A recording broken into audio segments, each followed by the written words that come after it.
a gente vai falar sobre o significado da oração de Daniel.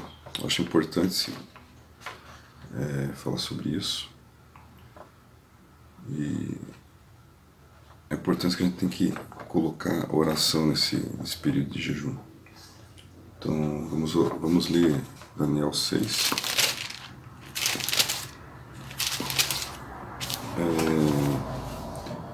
Do versículo 10 a 16. Então fala assim, vou ver, bati na câmera aqui. Fala assim, ora, quando Daniel soube que a escritura estava assinada, entrou em sua casa, no seu quarto, e em cima, onde estavam abertas as janelas, para o lado de Jerusalém. E 3 vezes ao dia se punha de joelhos, orava e dava graças diante do seu Deus, como também antes costumava fazer. Então aquele homem foram juntos achar Daniel orando e suplicando diante de Deus. Então se apresentaram ao rei e disseram no tocante ao mandamento real, não assinasse o interdito pelo qual todo homem que tivesse uma petição a qualquer Deus ou a qualquer homem por espaço de 30 dias, e não a ti, ó rei, será lançado na cova dos leões. Respondeu o rei, estas palavras é certa, conforme a lei dos medos e dos persas, e não se pode revogar. Então responderam diante do rei, Daniel, que é dos transportados de Judá, não tem feito caso de ti, ó rei, nem do interdito que assinasse antes 3 vezes por dia faz a sua oração. Então, esse é um trecho que a gente leu no... Esse é um trecho que a gente leu na aula anterior, né?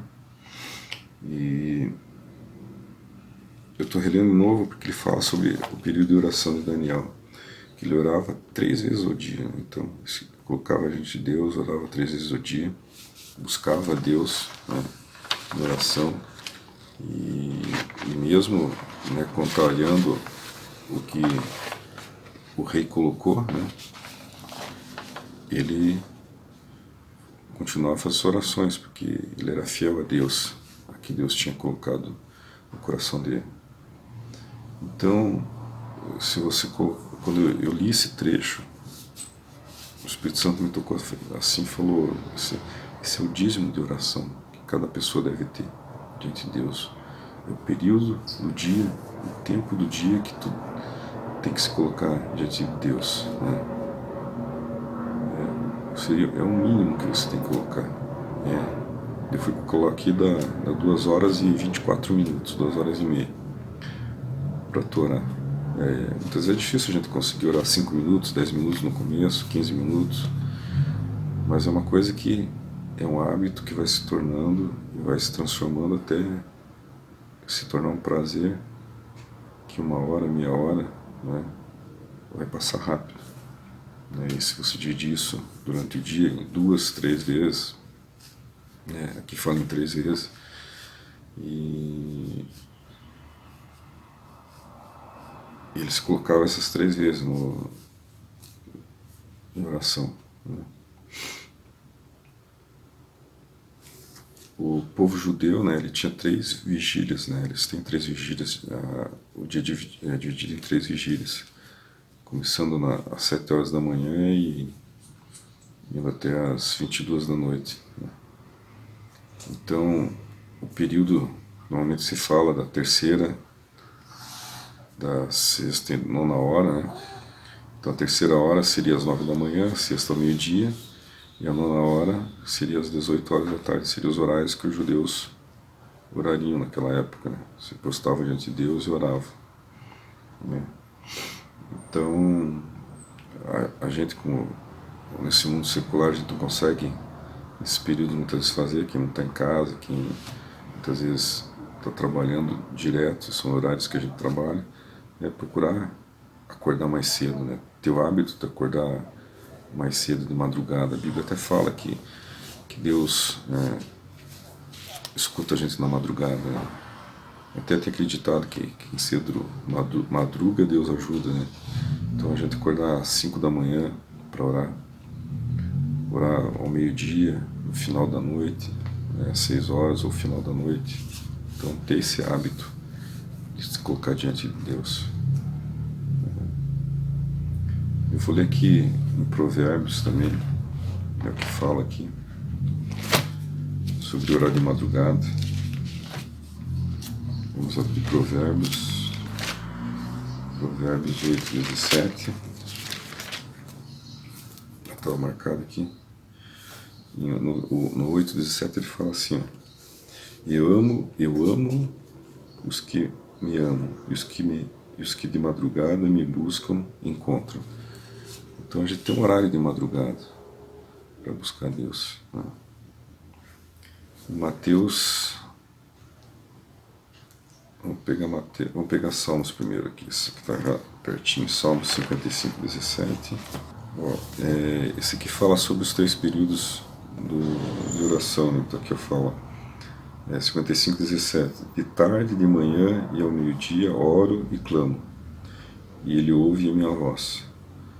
Quando fala de tarde, né, de manhã, de tarde, antes da manhã, é o período da madrugada, tá? De manhã e ao meio-dia.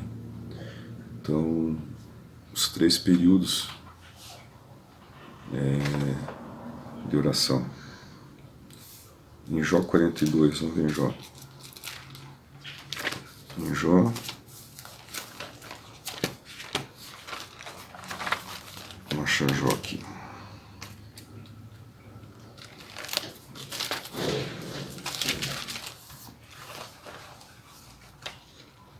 Em Jó 42. Jó 42, 10.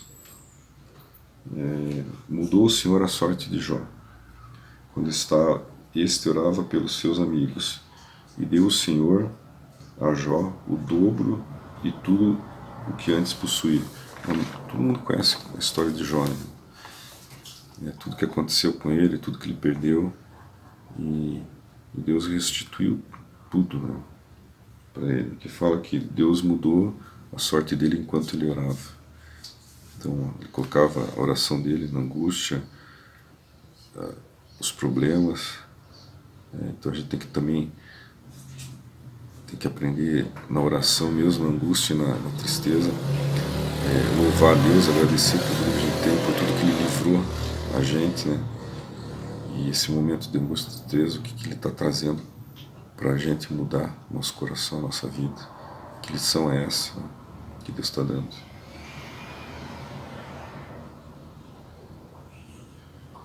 E aprender, né, nesse momento. A gente fala assim, ó, eu estou falando em dízimo e oração, a gente dá esse período, né, de oração para Deus. Mas a gente tem que dar muito mais que isso, tem que dar muito mais tempo para Deus em oração.